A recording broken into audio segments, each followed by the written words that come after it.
Allah yudkhilu niyatina fi niyatihim wa ulumana fi ulumihim akhlaqana fi akhlaqihim wa maqasidana fi maqasidihim wa likulli niyatin shalihah min khairatid dunya wal akhirah wa anna Allah yaftah alaina wa ala auladina wa ala dhurriyyatina futuhal arifin wa yufaqihna fid din wa yu'allimuna ta'wil wa yahdina ila sawa'is sabil wa anna Allah yaj'aluna wa iyyahum minal ulama'il 'amilin al-hadin al-muhtadin ghairu dhalin wa la mudhillin wa ila hadratin nabi sallallahu alaihi wasallam. Al-Fatihah.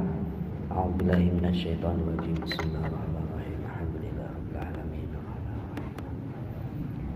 Iyyaka na'budu wa iyyaka nasta'in. Ihdinas siratal mustaqim. Siratal ladzina an'amta 'alaihim ghairil maghdubi 'alaihim waladdallin. Amin. Bismillahirrahmanirrahim.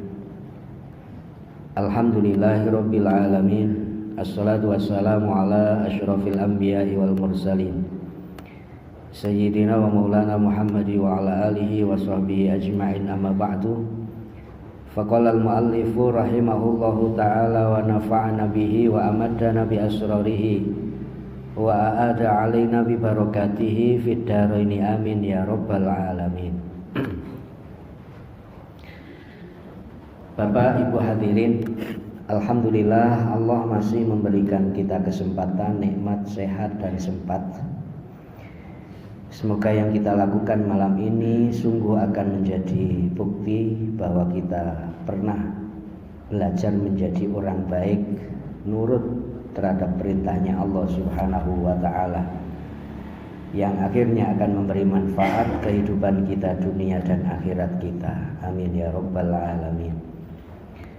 Akan kita kaji kelanjutan dari surat Al-Bayyinah. Bisa dibuka ayat keempat dari surat Al-Bayyinah. Bismillahirrahmanirrahim. Wa ma tafarraqal ladzina utul kitaba illa min ba'di ma ja'atuhumul bayyinah. Wa ma umiru illa liya'budullaha mukhlishina lahuddin hunafa'a wa yuqimus salata wa yu'tuz zakata wa dzalika dinul qayyimah. Innal ladzina kafaru min ahlil kitabi wal musyrikina fi nari jahannam khalidina fiha ulaika hum syarrul bariyah. Ayat 4 sampai ayat 6. Wa ma tafarraqal ladzina utul kitaba. Dan orang-orang yang telah diberi kitab, namanya ahlul kitab, yang kemarin kita telah bahas siapa ahlul kitab itu. Yang pertama al-Yahud, yaitu orang-orang Yahudi. Kemudian yang kedua an-Nasara, yaitu orang-orang Nasrani. Al-Yahud wan Nasara, Yahudi dan Nasrani, itu di dalam bahasa Al-Quran memakai kata ahlul kitab. Sementara Majusi, artinya para penyembah api, itu tidak termasuk ahlul kitab, karena mereka bukan berasal dari samawi, tidak berasal dari sama langit, tapi bikinan manusia. Orang-orang yang menyebut diri sebagai ahlul kitab, mereka diberi kitab oleh Allah, tidak akan pernah mampu membedakan antara baik dan buruk illa min ba'di ma ja'atuhumul bayyinah, kecuali setelah mereka didatangkan kepada mereka al-bayyinah. Yang kemarin sudah kita bahas apa al-bayyinah itu. Al-bayyinah adalah rasulun minallahi yatlu suhufan mutahharah, yaitu Rasulullah, para nabi, terutama Rasulullah sallallahu alaihi wasallam, Nabi Muhammad, yang diberi tugas untuk yatlu alaihim, yatlu suhufan mutahharah, mengajari manusia tentang ajaran-ajaran yang disucikan, dan dalam hal ini adalah Al-Quran. Suhufam mutahharah. Kenapa disebut mutahharah? Karena Al-Quran secara utuh diturunkan oleh Allah kepada malaikat Jibril itu pada Lailatul Qadar yang kemarin sudah kita bahas. Jadi Al-Quran secara utuh diturunkan kepada malaikat Jibril pada Lailatul Qadar. Kemudian diturunkan, diajarkan oleh malaikat Jibril, diimlakkan secara tadriji, beransur-ansur itu kepada Rasulullah Sallallahu Alaihi Wasallam. Tidak kurang masanya adalah hampir 23 tahun itu. Itu yang disebut dengan Al-Quran. Maka di dalam hampir rata setiap mushaf yang kita punya, mushaf Utsmani itu di depannya ada tulisan la yamassuhu illal mutahharun, tidak boleh menyentuh kecuali orang-orang yang telah disucikan. Artinya suci zahirnya, yang kedua suci batinnya, al mutahharun. Ini illa min ba'di ma ja'athumul bayyinah. Jadi ahlul kitab Yahudi Nasrani itu memiliki tabiat, kebiasaan mentahrif kitab yang diturunkan kepada nabi-nabi mereka. Siapa sih sesungguhnya Yahudi Nasrani itu? Kemarin juga telah kita bahas. Ada Yahudi dari sisi gen atau genetika mereka itu sampai kepada Yahuda bin Yakub bin Ishak bin Ibrahim. Dari Yahuda ini mereka disebut dengan Yahudi, yaitu anak turun daripada Yahuda bin Yakub. Kemudian 11 saudara dari Yahuda keseluruhannya itu disebut dengan Bani Israel. Israel itu adalah istilah yang dipakai Al-Quran untuk Nabi Yakub. Maka Nabi Yakub itu punya julukan Israel. Isra itu artinya hamba, il itu Tuhan. Maka Israel artinya hamba Allah Subhanahu wa ta'ala. Maka keseluruhan yang disebut di dalam Al-Quran ya Bani Israel itu adalah anak keturunan daripada Nabi Yakub bin Ishak bin Ibrahim. Yahuda dengan seluruh saudara-saudaranya yang jumlahnya ada 12 saudara itu, sehingga akhirnya menjadi bangsa yang besar. Bangsa yang besar ini suatu saat ketika mereka diuji oleh Allah di negara mereka yang namanya Kan'an dengan kelaparan, maka akhirnya oleh Nabi Yusuf, salah seorang saudara muda mereka yang akhirnya sukses di Mesir, maka akhirnya mereka semua diboyong. Jadi Nabi Yakub dengan istri-istrinya dan seluruh anak keturunannya diboyong, diberi tempat oleh Fir'aun di sebuah tempat di Mesir, sehingga akhirnya menjadi kaya raya dan akhirnya menjadi bangsa yang besar dan terkenal sebagai aristokrat. Aristokrat itu suka di bidang pemerintahan, yang kedua juga suka di bidang bangunan, termasuk para pionir pembangun bangunan-bangunan besar yang ada di Mesir. Contohnya ada piramid, Sphinx dan lain sebagainya. Ini pionirnya, para insinyurnya adalah orang-orang Bani Israel, dan itu dimulai semenjak perpindahan mereka dari Kan'an, diboyong oleh saudaranya yang sukses menjadi bendahara Mesir yang nama lainnya adalah Yuzarsif. atau nama lain daripada Nabi Yusuf, dan akhirnya menjadi bangsa yang besar. Hanya pelan-pelan sepeninggal Nabi Yusuf dan sepeninggal Fir'aun di zaman Nabi Yusuf. Kalau Fir'aun di zaman Nabi Yusuf itu namanya Akhnatun, diganti dengan pengganti-penggantinya. Mereka akhirnya ada perasaan iri karena orang-orang Kipti atau bangsa Mesir asli pribumi itu merasa dikalahkan oleh bangsa Israel, perpindahan boyongan dari Kan'an itu. Maka orang selalu berpikir soal ini pribumi asli, ini pendatang, itu sudah semenjak dulu, semenjak pasca meninggalnya Nabi Yusuf alaihissalam, yaitu ketika orang-orang Israel ini karena diberi kelebihan oleh Allah cerdas, maka mereka bisa membangun sesuatu yang sebelumnya orang lain tidak mampu membangun. Contohnya piramid dan lain sebagainya itu. Mereka ini akhirnya dicemburui karena itu menjadi bahan pencemburuan. Maka tidak salah sampai sekarang pun seringkali kita masih mendengar orang selalu urusannya dengan etnis sentris.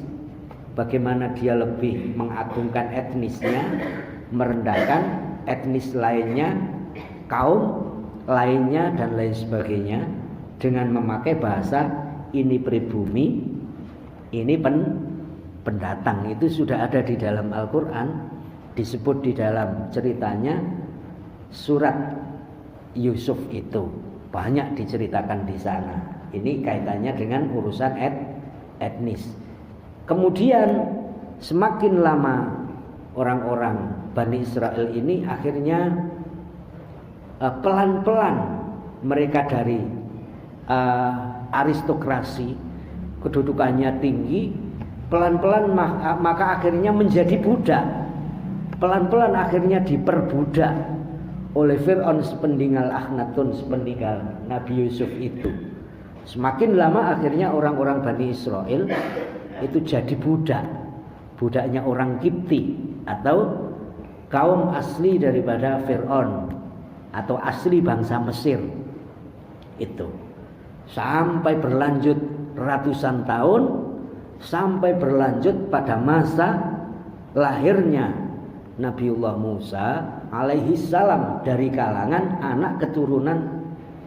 Kalau Nabi Musa itu anak keturunan dari Lawi bin Yakub bin Ishak bin Ibrahim, anak keturunan dari adiknya Yahuda, tapi secara umum disebut di dalam Al-Quran dengan Bani Israel. Itu Nabi Musa. Dan Nabi Musa ini lahir ketika gencar-gencarnya Fir'aun di zaman itu percaya kepada ahli tenung, ahli sihir, ahli nujum, bahwa akan lahir seorang bayi dari kalangan Bani Israel yang akan menghancurkan kerajaan Fir'aun. Maka semua bayi laki-laki dibunuh semua. Yang diselamatkan, yang selamat bukan yang diselamatkan, yang selamat satu-satunya adalah Nabi Musa alaihi salam. Ketika zaman Nabi Musa ini semuanya pakai agama hasil dari yang diajarkan oleh Allah Subhanahu wa taala, memakai agama yang dibawa oleh bapak kakek buyutnya. Agama Nabi Yakub, agama Nabi Ishak, agama Nabi Ibrahim. Apa itu? Wattabi millata Ibrahima hanifa. Agama Islam. Ibrahim, Ishak, Yakub dan seluruh saudara-saudaranya semuanya ini memakai agama Ibrahim. Dalam bahasa barat disebut dengan agama Abrahamovich, agama bawaan daripada Nabi Ibrahim. Semuanya sama. Sampai pasca Nabi Musa itu sama. Sampai zaman nabi-nabi sebelum lahirnya Nabi Isa, semuanya sama. Mereka disebut sebagai agama Yahudi, agama dari anak keturunan Yahuda, dan agama seluruh anak keturunan Nabi Yakub yang disebut dengan Bani Israel itu. Kemudian pasca beberapa nabi setelah Nabi Musa, ada Nabi Ilyas, Ilyasa, ada Nabi Zakaria, ada Nabi Yahya.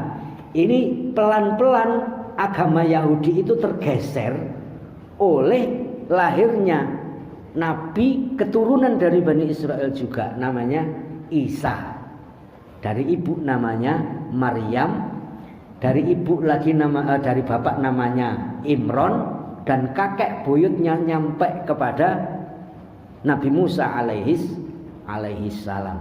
Pelan-pelan para pengkultus Nabi Isa ini tidak lagi memakai bahasa Yahudi dengan kitab Taurat mereka atau perjanjian lama mereka, akan tetapi sudah beralih dengan ajaran Nabi Isa. Tauratnya sudah dirubah sedemikian rupa, ikut ajarannya Nabi Isa, namanya kitab Injil, yang pelan-pelan Injil pun juga mereka tahrif, juga mereka rubah sedemikian rupa, bahkan mereka sampai tidak percaya kepada nabi-nabi mereka sendiri. Nabi Isa dikejar-kejar mau dibunuh, Nabi Yahya dipenggal kepalanya, Nabi Zakaria dikejar-kejar juga mau dibunuh. Dan ini menjadi tradisi daripada orang-orang Bani Israel yang anak keturunan dari Nabi Yakub bin Ishak bin Ibrahim. Jadi dari kalangan mereka sendiri sudah saling bunuh-membunuh, dan yang paling ganas adalah mereka memiliki tradisi suka mendustakan nabinya, bahkan membunuh para nabinya. Ini kebiasaan daripada Bani Israel. Sudah, ini yang disebut di dalam Al-Quran dengan Ahlul Kitab. Orang-orang yang menyebut diri dengan Ahlul Kitab tidak akan pernah bisa membedakan ini ajaran Allah murni dan ini bawaan bikinan manusia, bid'ah itu. Mereka tidak mampu membedakan kecuali setelah lahirnya Rasulullah Shallallahu Alaihi Wasallam. Jadi berapa tahun? Ribuan tahun di zaman pasca meninggalnya nabi-nabi di zaman sebelum Nabi Isa itu, ada Yahya, ada Zakaria, ada Ilyas, Ilyasa, Nabi Daud, Nabi Sulaiman, semuanya ini itu pelan-pelan sudah Tauratnya dirubah sedemikian rupa sampai 600 tahun kemudian lahirnya Nabi Isa. Setelah lahir Nabi Isa, Injil juga dirubah sedemikian rupa sampai 600 tahun, karena Rasulullah itu kan lahir tahun 580 sekian Hijriah, Masehi. Berarti 500 sekian tahun setelah lahirnya Nabi Isa, itu kondisi Taurat dan Injil itu sudah dirubah sedemikian rupa. Mereka tidak mampu lagi membedakan ini asli yang Taurat dengan ajaran perjanjian lamanya, atau ini asli Injil dengan perjanjian baru bawaan dari Nabi Isa. Sudah bercampur aduk jadi satu, tidak bisa membedakan ini yang asli, ini yang bukan. Maka disebut tadi, wa ma tafarraqal ladzina utul kitaba illa mim ba'di ma ja'at humul bayyinah. Mereka tidak mampu sekian ribu tahun, sekian ratus tahun itu tidak bisa membedakan ini kitab asli, ajaran asli apa bukan, kecuali setelah didatangkannya Rasulullah Shallallahu Alaihi Wasallam. Itu. Jadi itu harus menjadi pelajaran kita semua. Sekian ratus tahun dari ras yang unggul, bibit unggul, kaum yang dimuliakan oleh Allah akhirnya menjadi hina dina. Gara-gara apa? Gara-gara punya kebiasaan, satu, mentahrif kitab sucinya, mengotak-atik isi kitab sucinya. Yang kedua, mereka berani membangkang, bahkan tidak mendustakan saja, tapi membunuh para nabi-nabinya. Itu sudah terjadi sedemikian rupa, bahkan mereka menjadi ras yang paling rendah. Maka Rasulullah muncul itu di dalam rangka ingin mengembalikan orisinalitas kitab mereka. Maka ketika ada pertanyaan, ajaran Taurat, ajaran Injil, Zabur, itu ajaran apa? Ajaran tauhid. Agamanya apa? Agama Islam. Dari zaman Nabi Adam sampai Rasulullah, agamanya satu, agama tauhid. Isinya la ilaha illallah, enggak ada lagi. Itu tidak ada lagi. Ini yang harus kita pahami. Hanya Rasulullah itu di samping untuk mengembalikan orisinalitas kitab-kitab mereka, Rasulullah akhirnya juga menyempurnakan, melengkapi, menggenapi dari ajaran-ajaran yang dibawa oleh para nabi, para rasul. Maka di dalam ayat lain Allah Subhanahu wa taala juga sampaikan, wala takunu kalladzina tafarraqu wakhtalafu min ba'di ma ja'atuhumul bayyinah. Jangan kalian semua itu seperti orang-orang yang sukanya mentahkrif isi Al-Quran, kemudian merubah sedemikian rupa dengan ajaran-ajaran bikinan sendiri. Ini di dalam surat Ali Imran. Kenapa? Karena ada ancaman dari Allah Subhanahu wa taala dalam Al-Anfal itu, liyahlika man halaka an bayyinah wa yahya man hayya an bayyinah. Orang-orang yang berani merubah sedemikian rupa isi kitab asli pasti binasa. Liyahlaka man halaka. Pasti binasa orang-orang yang merusak ajaran Allah Subhanahu wa ta'ala. Apalagi kita sudah digaransi melalui ayatnya Allah, inna nahnu nazzalna dzikra wa inna lahu lahafidun. Sudah. Kemudian ada satu hadisnya Rasulullah Shallallahu Alaihi Wasallam, dan ini muttafaq alaih. Hadis ini ada di dalam Bukhari dan Muslim. Ini juga tercantum di dalam satu tafsir kitab namanya Ibn Katsir. Waja'a fil hadisil marwi min turuki innal yahuda ikhtalafu ala ihda wa sab'ina firqatan. Dalam satu hadis disebut Rasulullah sampaikan, innal yahud, sesungguhnya orang-orang Yahudi. Yahudi itu artinya agama dari bangsa Bani Israel. Agama dari bangsa Bani Israel sebelum lahirnya Nabi Isa. Namanya agama Yahudi, karena setelah Nabi Isa lahir agamanya agama Nasrani, karena Nabi Isa lahir di sebuah desa namanya Nasiroh atau Nazaret itu. Sesungguhnya orang-orang Yahudi ikhtalafu, berbeda pendapat,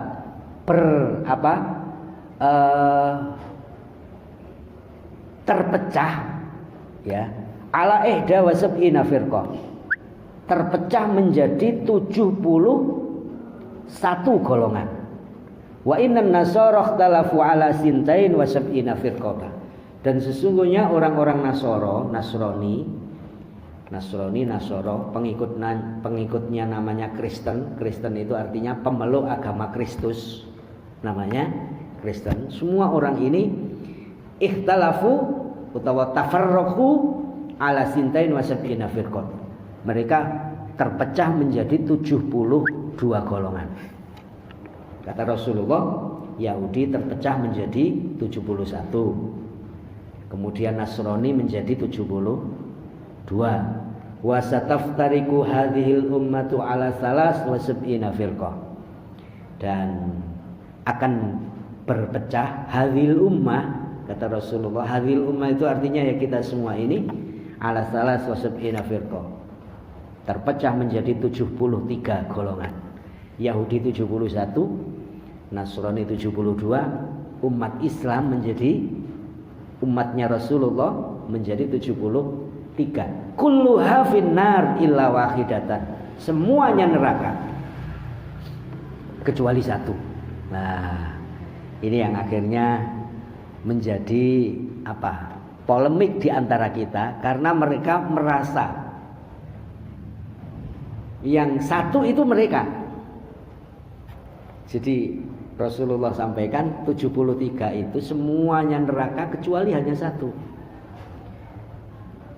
Dan satu itu manhum ya Rasulullah. Kata sahabat, siapa satu itu? Kata Rasulullah, kata para sahabat. Qala, Rasulullah jawab, ma ana alaihi wa ashabi. Ma yaitu sesuatu yang aku alaihi menjadi pegangannya.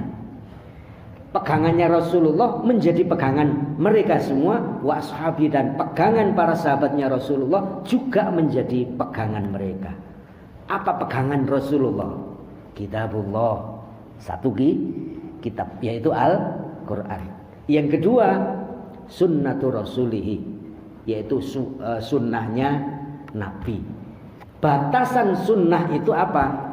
Apa yang dimaksud dengan sunnah atau hadis itu? Ma'udhifa ila Rasulillah sallallahu alaihi wasallam, segala sesuatu yang disandarkan kepada Rasulullah, min qaulihi, dari ucapannya, wa fi'lihi, perbuatannya, wa ahwalihi, tingkah lakunya, diam atau geraknya, wa takriratihi, dan seluruh ketika Rasulullah membenarkan, mengiyakan, menghukumi, menjustifikasi, semuanya itu menjadi sunnah Rasulullah sallallahu alaihi wasallam. Diamnya Rasulullah itu hukum, ucapannya Rasulullah juga hukum, tidurnya Rasulullah juga hukum, geraknya Rasulullah juga hukum, mesemnya Rasulullah juga hukum. Itu namanya sunnah dalam arti yang umum. Sunnah adalah tradisi, kebiasaan dari Rasulullah Shallallahu Alaihi Wasallam. Jadi jangan menganggap bahwa kita harus kembali kepada Quran dan hadis. Hadis itu batasannya hanya pada ucapan hadis. Kemudian pergerakan, diamnya tidak, tidurnya tidak. Tapi kalau sunnah itu semuanya. Jadi Rasulullah diam itu dasar hukum bagi kita. Diamnya Rasulullah seperti apa? Rasulullah tidur itu sudah menjadi dasar hukum, landasan berpikir, landasan keseharian. Bagaimana Rasulullah tidur? Kemudian jalannya Rasulullah, bagaimana cara Rasulullah berjalan, itu juga menjadi landasan kegiatan harian kita. Semua namanya sunnah. Tidak terbatas hanya pada Rasulullah, tapi Rasulullah bilang wa ashabi, dan seluruh para sahabatku, seluruh orang-orang yang pernah ketemu aku dan menjadi santriku, kata Rasulullah. Dan sahabatnya Rasulullah kan banyak.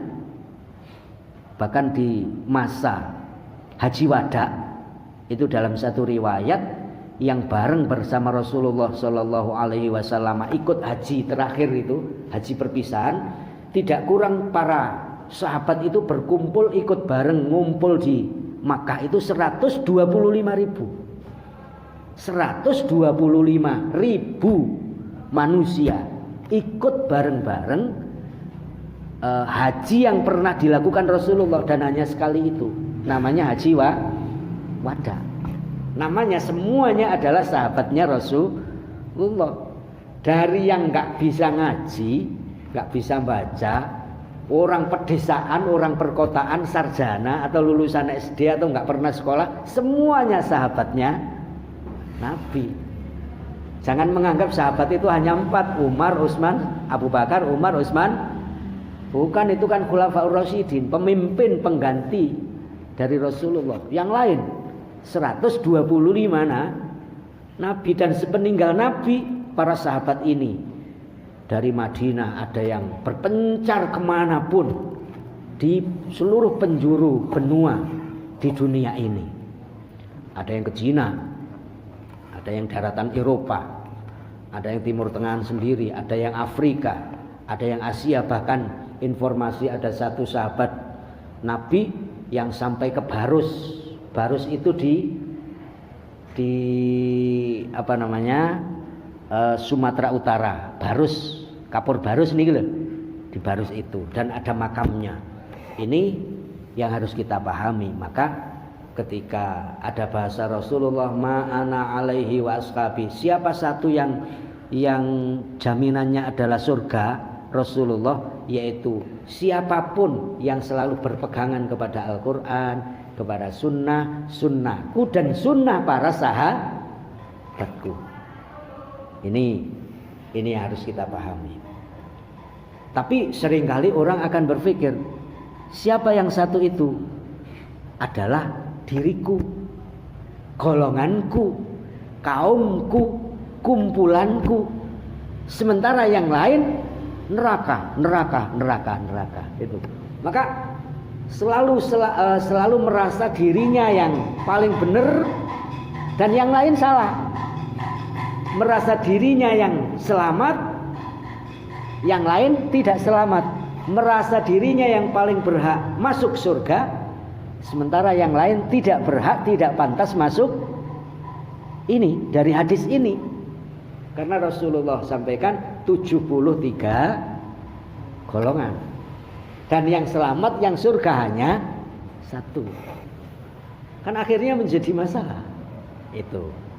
Maka di dalam hadis yang lain Rasulullah Shallallahu Alaihi Wasallam menyebutkan tidak hanya ma'ana alaihi wa ashabi, tapi ma'ana alaihi wa ashabi itu diartikan adalah ahlus sunnah wal jamaah, orang-orang yang mengikuti apa yang pernah dilakukan oleh Rasulullah Shallallahu Alaihi Wasallam berikut para sahabatnya dan berjamaah, tidak sendiri-sendiri.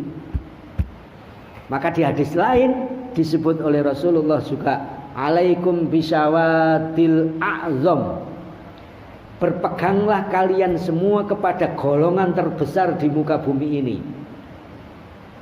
Kita lihat aja, golongan paling besar dari semua golongan umat Islam apa? Ahlus sunnah wal jamaah. Ini pun masih akhirnya menjadi perebutan, merasa dirinya yang ahlus sunnah wal jamaah, ahlus sunnah bukan ahlul bid. Maka ini menjadi muncul juga titik-titik ahli bid'ah, dengan definisi mereka sendiri. Bid'ah adalah ini. Berarti ya enggak, ini sunnah, ada ahlul bid'ah, ada ahlul itu. Para bapak ibu hadirin, dan diskursus ini, pembahasan ini terjadi semenjak meninggalnya Rasulullah sampai saat ini. Berarti sudah ribuan tahun. Tidak pernah berhenti. Dan sampai detik ini, apalagi ketika dibumbui dengan permasalahan-permasalahan politik. Yang politik itu arahnya adalah kepentingan dan kekuasaan. Bukan kebenaran. Tapi ya apa caranya menang, berkuasa itu. Maka dari diskursus ini akhirnya dari zaman pasca meninggalnya Rasulullah, pasca kepemimpinan Sayyidina Abu Bakar, Umar, Sayyidina Umar dibunuh, Sayyidina Umar meninggalnya terbunuh, Sayyidina Utsman meninggalnya juga terbunuh, Sayyidina Ali meninggalnya juga terbunuh. Kemudian anaknya Sayyidina Ali, Sayyidina Hasan, cucunya Rasulullah, meninggalnya diracun, juga terbunuh. Sayyidina Husain, cucunya Rasulullah, meninggalnya juga terbunuh di Karbala, yang sampai dipenggal kepalanya itu. Nah, maka akhirnya merembet kemana-mana. Kenapa? Karena sudah dibumbui dengan masalah politik, tidak murni permasalahan teologi atau keyakinan atau akidah atau tauhid, tapi sudah dibumbui dengan politik dan politik. Maka itulah bahayanya ketika masalah teologi sudah dicampur dengan politik, atau politik menunggangi agama. Nah, agama dipakai kendaraan untuk kekuasaan. Na'udzubillah. Tidak akan pernah selesai. Maka yang harus kita pahami, kalau sudah ribuan tahun seperti ini, masa nggak cerdas-cerdas? Antar teologi, ada Ahlus Sunnah wal Jamaah, Aswaja, ada Khawarij, ada Murji'ah, ada Syiah. Ini kan jelas semuanya. Ada Mujassimah, ada Jabariyah, ada Qadariyah, ada Mu'tazilah. Semuanya jelas ada perbedaan. Dari sisi yang paling prinsip atau sisi-sisi lain yang tidak prinsip, pasti ada perbedaan. Sebagaimana kita di sini pun di dalam hal-hal yang biasa-biasa pasti ada beda. NU ambek Muhammadiyah, ambek Persis, ambek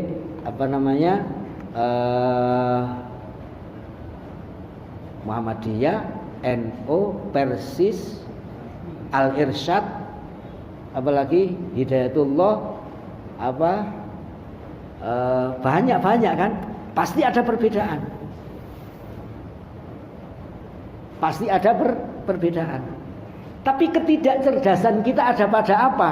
Ada pada diskursus yang tidak pernah selesai dari sekian ribu tahun yang lalu, dan kita jadikan bahan untuk memperuncing perbedaan itu. Karena udah teruji dari zaman para sahabat aja nggak ketemu, apalagi dibomboi politik, apalagi kita yang nggak bisa ngaji. Dari zaman para sahabat yang alim-alim sudah semacam itu. Maka kecerdasan kita itu harus dilihat dari bagaimanapun perbedaan yang ada itu pasti ada persamaan. Ya, maka diskursus kita, bahan pembicaraan kita adalah bagaimana kita bikin formula, rumus atau konsep untuk selalu mendiskusikan persamaan-persamaan itu. Nah, ini yang harus kita mulai. Karena terbukti perbedaan itu ribuan tahun sampai detik ini ya beda, diapa-apakan. Yang beda tidak mungkin disamakan, yang sama juga tidak mungkin dibedakan. Maka kalau diskursus ribuan tahun tidak ada selesainya urusan perbedaan, maka kenapa kita tidak pakai konsep terbalik? Dengan cara apa? Dari sekian banyak perbedaan pasti ada persamaan. Maka kenapa diskusinya bukan diskusi yang beda selamanya ya beda, nggak usah disama-samakan. Yang sama tapi juga jangan diperuncing harus akhirnya menjadi beda. Itu. Ini yang harus kita pahami, karena kita memiliki kepentingan yang sama, bahwa sesungguhnya tauhid kita sama, la ilaha illallahnya sama, Muhammadur Rasulullahnya juga sama, sholat duhurnya 4, asarnya 4, maghribnya 3, isaknya 4, subuhnya selesai. Sama kan? Yang berbeda, jangan di sesuatu yang sudah sama harus dicari peluang-peluang biar beda. Ya enggak bisa. Itu sudah sunnatullah. Itu sudah sunnahnya Allah, enggak bisa. Itu. Ini pesan dari hadisnya Rasulullah sallallahu alaihi wasallam ini. Maka kita lanjutkan ayat selanjutnya, wa ma umiru illa liya'budullaha mukhlishina lahuddina hunafa'a wa yuqimus sholata wa yu'tuz zakata wa dzalika dinul qayyimah. Wa ma umiru, orang-orang itu semuanya tidaklah diperintah oleh Allah illa liya'budullaha mukhlishina lahuddin, kecuali agar supaya mereka menyembah, beribadah, berbakti, ngabdi kepada Allah Subhanahu wa taala mukhlishina lahuddin, secara ikhlas, tanpa kepentingan apapun. Namanya ikhlas. Didasari dengan niat tulus ikhlas tanpa kepentingan, apalagi kepentingan politik, benar-benar niatnya adalah mengabdi kepada Allah, nyembah Gusti Allah. Yang kedua, yang ini sama semua. Dari sisi tauhid la ilaha illallah Muhammadur Rasulullah, keluar dari hati yang paling dalam namanya ikhlas. Kemudian wa yuqimus shalah, mereka juga sholat sehari semalam 17 rakaat. Wa yu'tuz zakah, mereka juga membayar zakat. Wa dzalika dinul qayyimah, itulah agama yang tegak lurus, yang gak gampang terkena angin, gak gampang cenderung nganan cenderung ngiri, gak gampang kanginan. Maka dalam beragama itu kita butuh eksistensi dan konsistensi. Eksis artinya terus, konsisten itu artinya iktidal, tegak lurus, gak gampang kanginan, katut-katutan. Tonggone seragame abang melok abang, akhirnya duwe gendera warna abang. Tonggone ijo, katut melok ijo, akhirnya melok seragam ijo gawe warna ijo, ngelek-ngelek sing ya ndak bisa gitu. Kan yang penting itu siji ikhlas, niat karena Allah, tauhidnya ya ilaha illallah Muhammadur Rasulullah. Yang kedua yuqimus shalah, mereka juga menunaikan sholatnya sehari semalam 17 rakaat. Wa yu'tuz zakah, mereka juga membayar zakat. Selesai. Apa yang beda? Tidak ada. Seandainya bab kunut umpamane, kunut dari zaman Rasulullah sampai saat ini, ya ono sing kunut, ya ono sing gak kunut. Sing salah sapa? Sing gak tahu salat subuh nyalahno wong kunut utawa nyalahno wong gak kunut. Terus kita ikut emosi, ya lucu. Wong dari zaman Nabi Rasulullah sampaikan sallu, salatlah kalian semua kama ra'aitumuni, sebagaimana kalian semua melihatku usolli, waktu aku sholat seperti apa. Dan sahabat jumlahnya berapa tadi? 125.000 zaman Haji Wada. Kalaupun ambil 10%-nya orang-orang yang selalu ada di Madinah, ketemu terus Kanjeng Nabi umpamanya, 10%-nya dari 100.000 berapa? 10.000 sekian. Kalaupun diambil hanya 5%-nya, masih 5.000, atau masih 1.000 lah hanya 1%-nya. Yang tiap hari lihat, oh Rasulullah sholat. Jangan hanya satu. Maka semakin kita banyak ngaji, maka akan semakin banyak referensi. Wong para imam madhab yang menjadi rujukan kita di dalam urusan furu' fikih itu, mereka itu guru dengan santrinya, santrinya dengan santrinya, santrinya dengan santrinya. Imam Syafi'i berbeda dengan Imam Malik. Siapa Imam Malik? Gurunya Imam Syafi'i. Imam Malik enggak kunut, Imam Syafi'i kunut. Kenapa kita yang bukan muridnya, bukan siapa-siapa, ribut urusan kunut? Ya lucu, wong gurune ambek santrine ora ribut. Imam Syafi'i mondok di Imam Malik lama. Sebelum mondok beliau sudah hafal kitab Muwatta'nya Imam Malik setebal gini, isinya hadis tok. Sebelum beliau mondok ke Imam Malik wis hafal isinya hadis.